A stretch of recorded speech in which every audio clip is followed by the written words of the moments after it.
السلام عليكم. موعد مباراة المنتخب المغربي مع نظيره المنتخب الكندي غدا إن شاء الله 1 ديسمبر يوم الخميس.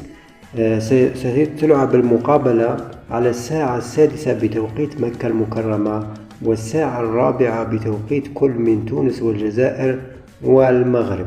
حظ أوفر للمنتخب المغربي، ونتمنى أن يتأهل للدور الثاني ويكون المنتخب العربي الوحيد الذي سيمثل العرب في الدور الثاني من المونديال.